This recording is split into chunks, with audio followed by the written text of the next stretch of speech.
deklarasi 1 juta KTP untuk Ahok beberapa waktu yang lalu seakan memuluskan jalan bakal calon gubernur yang juga merupakan gubernur DKI Jakarta saat ini, Basuki Cahayapurnama, untuk maju dari jalur perseorangan.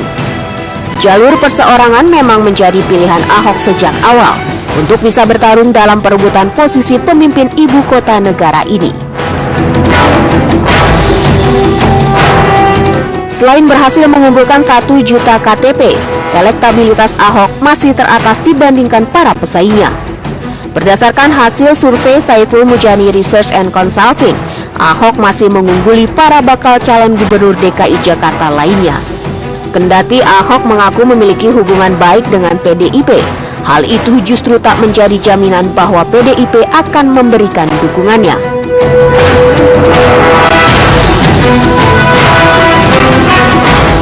PDIP mulai angkat bicara terkait calon yang akan mereka usung dalam pemilihan gubernur DKI Jakarta.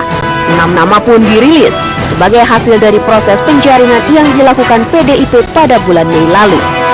Sebut saja Yusril Iza Mahendra, Abraham Lunggana, Sandiaga Uno, Hasnaini, dan beberapa nama lainnya menjalani uji kepatutan dan kelayakan demi bisa maju dalam kancah perebutan posisi orang nomor 1 di ibu kota.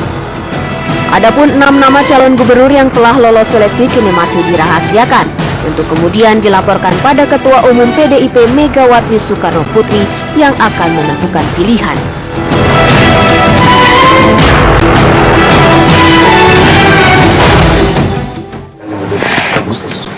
Ya, bisa kehadiran calon perseorangan dalam Pilkada DKI Jakarta menjadi sebuah keniscayaan bagi demokrasi Indonesia. Ketika kemudian Ahok maju menjadi calon perseorangan dengan teman Ahok, dalam proses tersebut kemudian sudah mulai muncul banyak survei yang mengatakan bahwa Ahok masih mengungguli survei, dan ada juga mengatakan bahwa PDIP menemui beberapa masyarakat yang kemudian ditemui oleh elit PDIP bahwa mengatakan Gubernur Basuki Cahayapurnama tidak diinginkan lagi kemudian memimpin Jakarta. Apakah benar survei kemudian ini datanya valid? Karena kemudian Ahok pada saat ditanya tidak mengerti juga kemudian siapa yang kemudian ditemui para elit PDIP tersebut kemudian bisa mengatakan bahwa mereka tidak menginginkan lagi nih Pak Gembong bahwa Ahok ingin menjadi pemimpin Jakarta lagi. Makasih Mbak. Jadi begini, ketika 28 anggota DPRD DKI Jakarta melakukan reses ke daerah pemilihannya masing-masing, sekaligus partai memberikan tugas titipan dalam rangka melihat respon masyarakat terhadap calon pemimpin 5 tahun ke depan. Hasil dari reses yang dilakukan oleh teman-teman untuk mengunjungi dapilnya masing-masing, seperti disampaikan oleh Pak Bambang Deha bahwa 80% warga yang dikunjungi itu mengatakan tidak. Kenapa tidak? Yang dipertanyakan oleh warga adalah mereka menagih janji kepada pemerintahan Jokowi Ahok saat itu adalah dalam konteks memberikan pelayanan kepada warga Jakarta. Misalkan bahwa saat itu janjinya Pak Jokowi Ahok itu adalah ingin menata Jakarta tetapi tidak melakukan penggusuran. Lah akhir-akhir yang terjadi kan penggusuran masif di mana-mana. Nah inilah menjadi pertanyaan warga di tengah-tengah masyarakat, khususnya warga kelas menengah bawah, itu yang mengakibatkan warga khusus yang ditemuin oleh teman-teman anggota DPRD, 28 anggota DPRD itu mengatakan 80% warga yang ditemuin itu mengatakan tidak terhadap incumbent. Pak, ini yang dilakukan para elit PDIP ini tujuannya apa sih? Apakah ingin memetakan bahwa semakin meyakinkan lagi PDIP tidak ingin mengusung Ahok sebagai Gubernur DKI Jakarta? Bukan, ini pemetaan saja Pak, pemetaan. Artinya apa yang disampaikan oleh seluruh anggota DPRD ketika rapat pleno fraksi yang dipimpin oleh PLT Ketua DPD Pak Bambang Deha, teman-teman dari 28 anggota menyampaikan apa adanya yang mereka serap dari denutnya di warga Jakarta yang ditemui saat reses itu. Maka yang disimpulkan oleh teman-teman mengatakan bahwa yang saya temui setiap anggota rata-rata melakukan di 6 titik, ada yang 6, ada yang 7, ada yang 8. Dari 8 atau 7 titik itu yang mereka dapatkan seperti itu disampaikan oleh Pak Bambang Deha itu. Oke, Mas Hanta, ini kan memang survei beragam dengan hasil yang juga beragam. Tapi kemudian apa yang disampaikan oleh PDIP ini kemudian ditanggapi serius juga oleh Ahok. Kemudian mengatakan ini datanya dari mana? Di waktu yang bersamaan SMRC kemudian melakukan survei bahwa ternyata masih mengungguli survei kok Ahok. Kemudian ini terjadi. Apa image yang kemudian bisa dilihat masyarakat di sini? Iya, kedua-duanya penting ya. Satu, memberi potret tentang persepsi publik dengan survei. Kemudian PDI Perjuangan memiliki mekanisme untuk menyerap aspirasi. Saya lebih tepat menyerap aspirasi dari konstituennya dengan mekanisme internalnya. Nah, dari kedua hal ini, kalau saya membaca PDIP membuat semacam ini adalah ingin menegaskan posisi tawar saja. Jadi posisi tawar itu begini.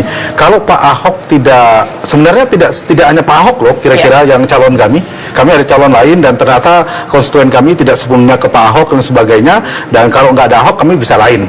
Padahal jangan-jangan PDIP memang pengen Ahok sebenarnya. Ini caranya. Tapi sebaliknya Pak Ahok juga begitu, mengatakan ya kalau PDIP nggak dukung saya, dia bisa dengan pengumpulan KTP, ada teman Ahok, sudah ada partai lain. Padahal jangan-jangan Pak Ahok juga berharap PDIP dukung Pak Ahok sebenarnya. Mereka itu gitu. Jadi sama-sama persoalannya bukan biasanya partai dan figur itu ketidakcocokan kandidat. Kalau PDI Perjuangan ini, kalau misalnya Ahok mau dengan sistem internal, silakan saya diklarifikasi benar atau tidak. Sebenarnya PDIP pengen Ahok, kalau saya membaca ada statement pengen Ahok asal Ahok mendaftar melalui mekanisme PDI Perjuangan.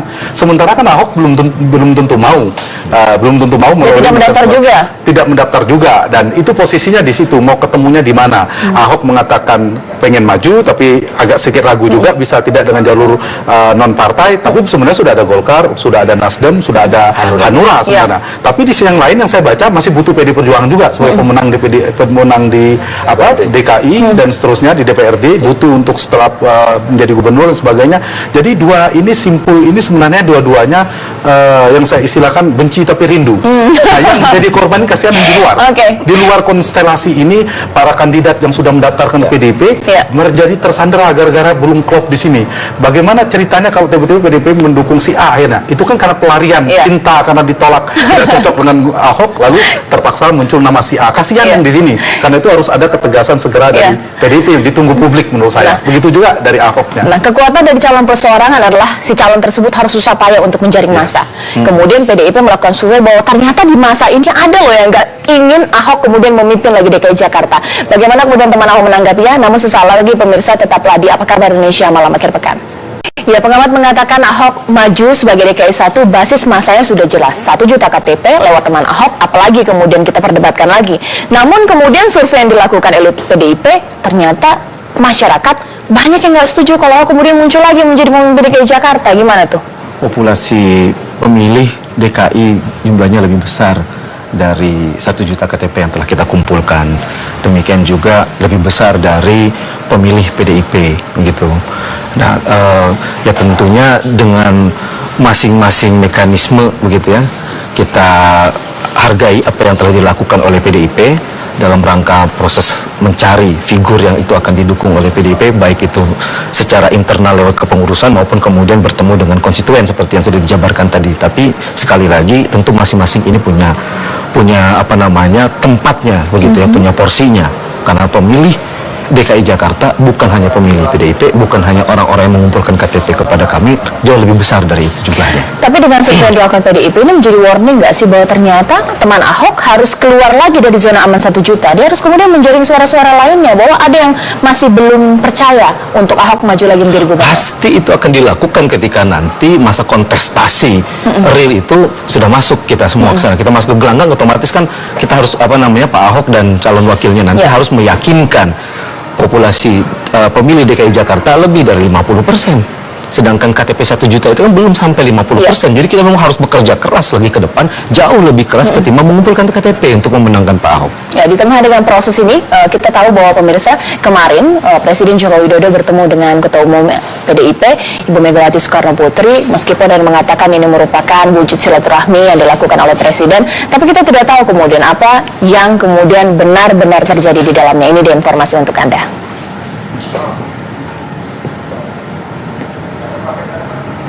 Nah, itu dia pemirsa, kalau misalnya kita melihat itu kemudian digulirkan kepada media mengatakan bahwa jangan-jangan dalam pertemuan Presiden Jokowi dengan Megawati bahwa hal ini mengindikasi arahnya bahwa Jokowi ingin sebagai penengah dari proses ini.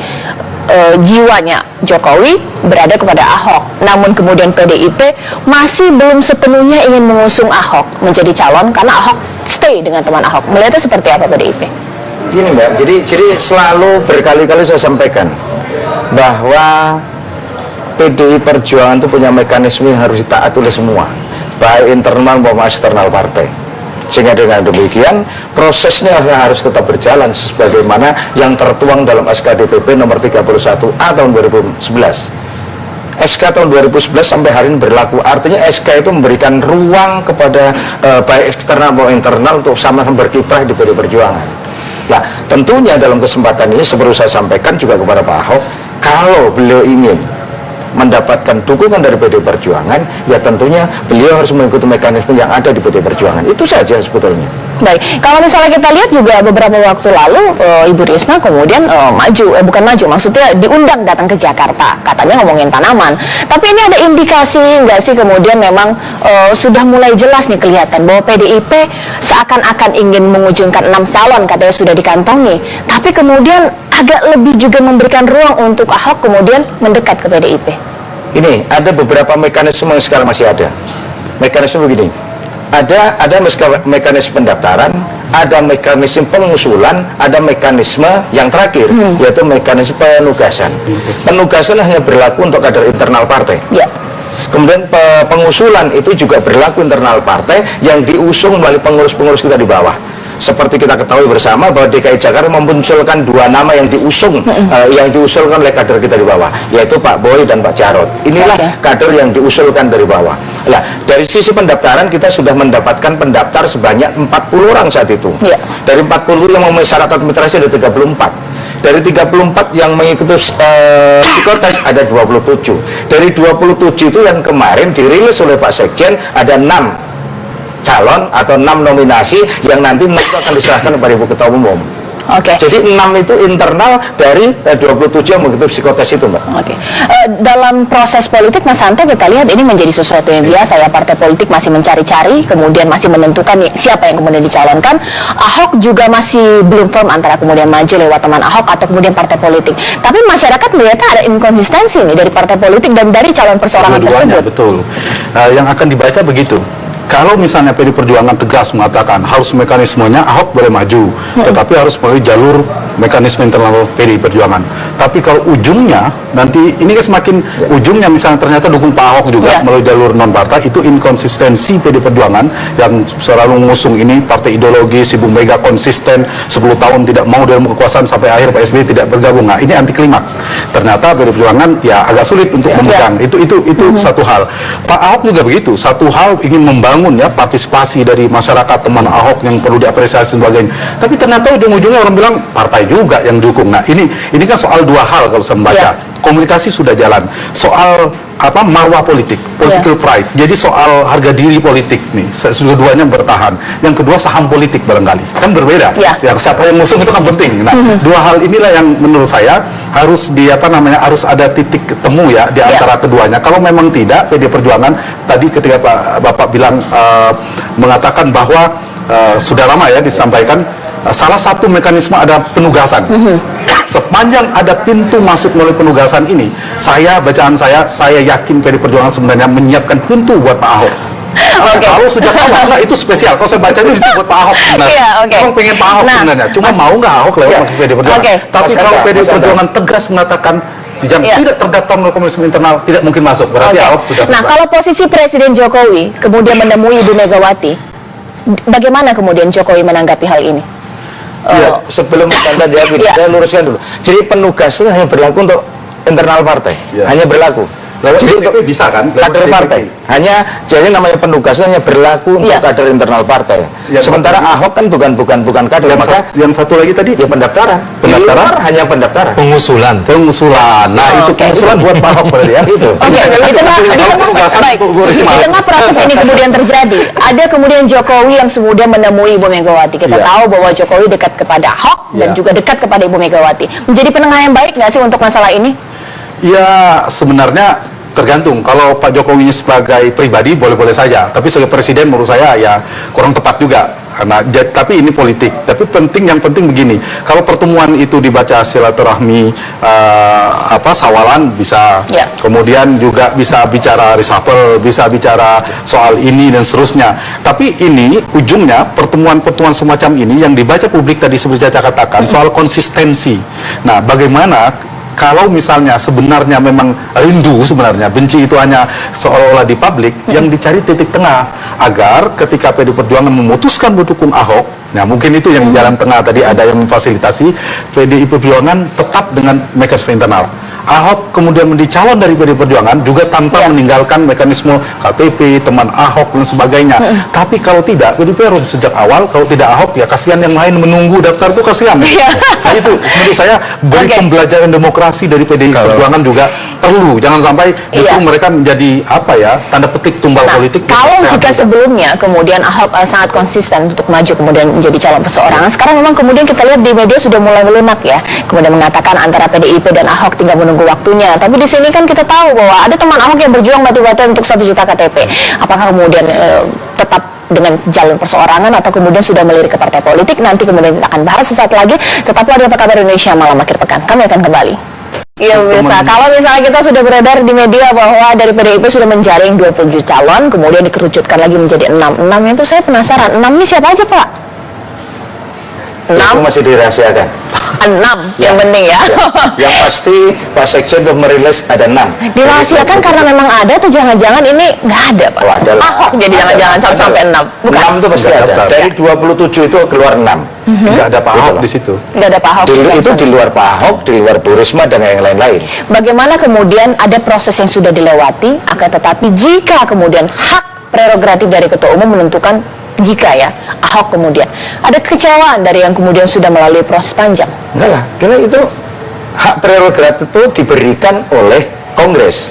Jadi Kongres memberikan keleluasan kepada Ketua Umum, diberikan hak prerogatif untuk menentukan kebijakan-kebijakan bersifat strategis.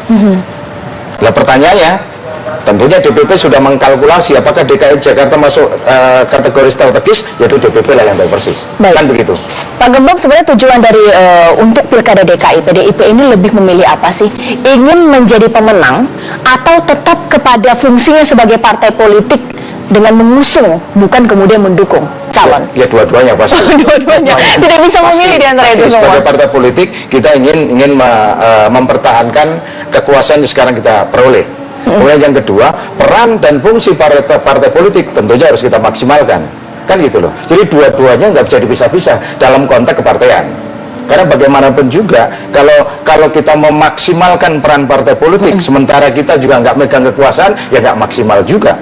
Apa yang bisa kita perbuat untuk kepentingan rakyat Jakarta ketika kami ada di luar, kan begitu? Baik, nah itu dia Mas Hanta, bahwa ini menjadi pertaruhan luar biasa bagi PDIP jika kemudian partai pemenang kemudian kalah dalam Pilkada DKI, ini menjadi presiden yang buruk juga untuk sebuah partai politik. Tapi di lain pihak dia kan hakikatnya kan sebagai pengusung, bukan kemudian pendukung calon perseorangan. Ya itu kegalauan PDI Perjuangan itu di sana menurut saya.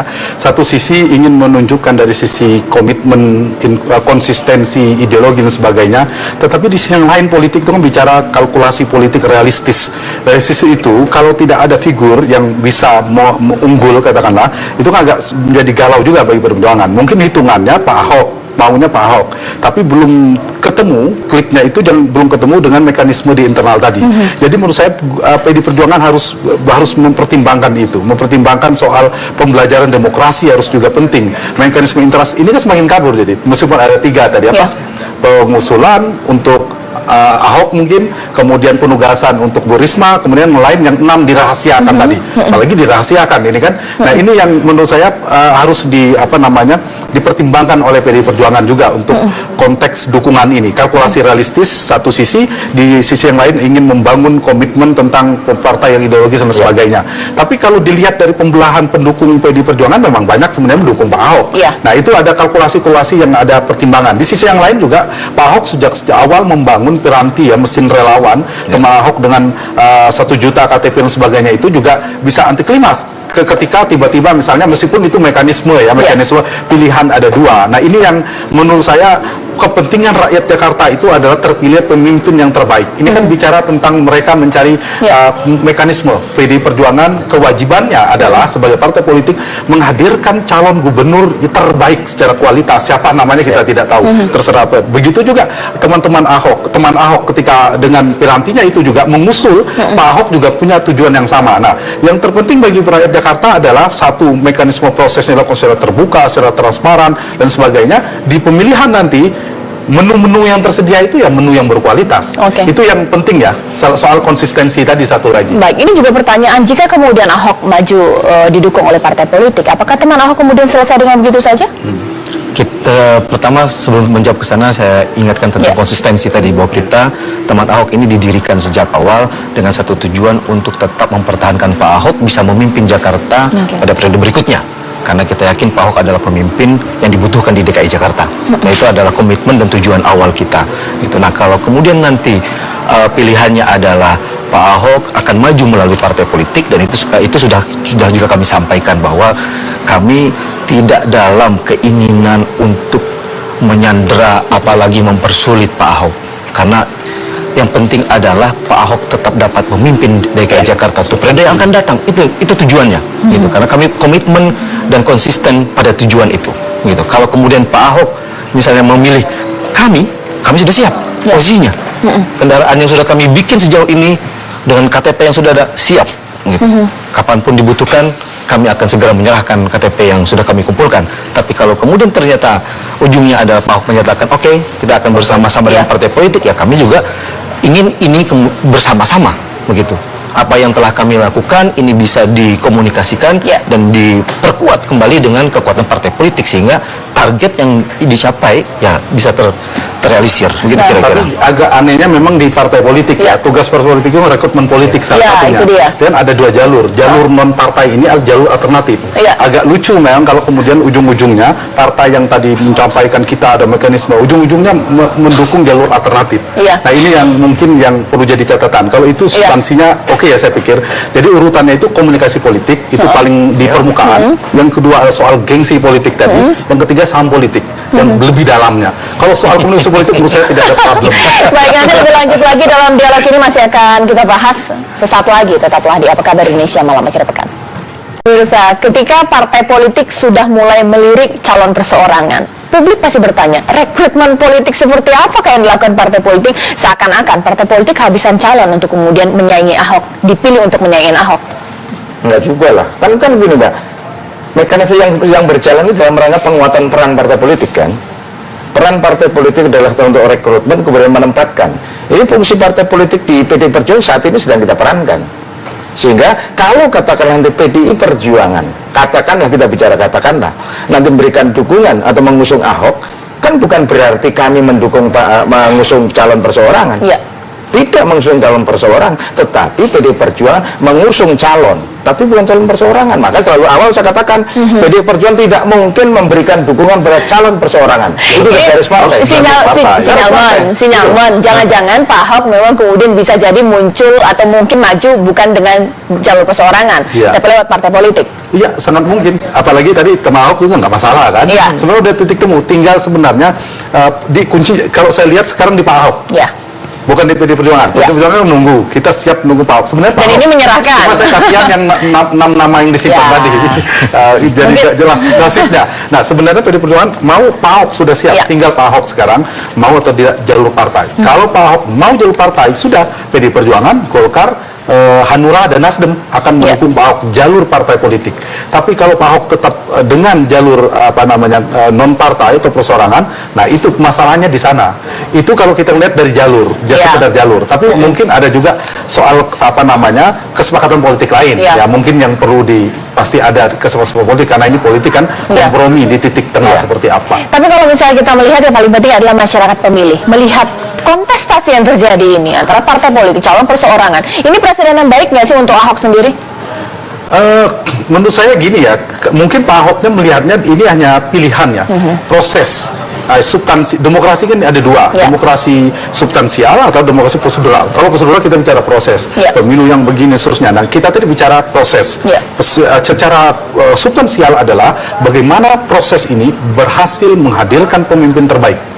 Entah siapa, nanti ada pilihan rakyat Jakarta, pilihan terbaik yang betul-betul secara integritas, kapabilitas dan sebagainya. Itu kan substansinya. Nah, soal pilihannya semua punya jalur. Kalau jalur non partai perseorangan itu konsesional, diatur oleh konstitusi. Partai politik juga konsesional. Cuma tadi ada catatan, ada pembelajaran demokrasi di partai politik. partai politik punya tugas rekrutmen politik. Ya. Bagaimana dia mau melakukan seleksi, Ya.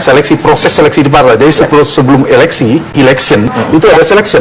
Nah, selection di PDIP ini, mohon maaf saya harus katakan yang agak kurang jelasnya di sini. Ya. Nah, itu yang harus ditegaskan. Kalau Pak Ahoknya sudah itu ya jelas, tinggal itu di situ sebenarnya. Baik, terima kasih Pak Gembong, terima kasih Mas Anton, dan terima kasih Mas Andi ya. Kita tunggu kemudian ini merapat ke PDIP kah atau kemudian tetap dengan teman Ahok. Dan ini menjadi akhir Apa Kabar Indonesia malam akhir pekan, tapi sesaat lagi juga saya memiliki berita bagaimana kemudian Hillary Clinton sudah mengusung nama cawapres yang merupakan Senator Kaine. Berikut ini dia informasinya. Saya Cica Anissa menutup.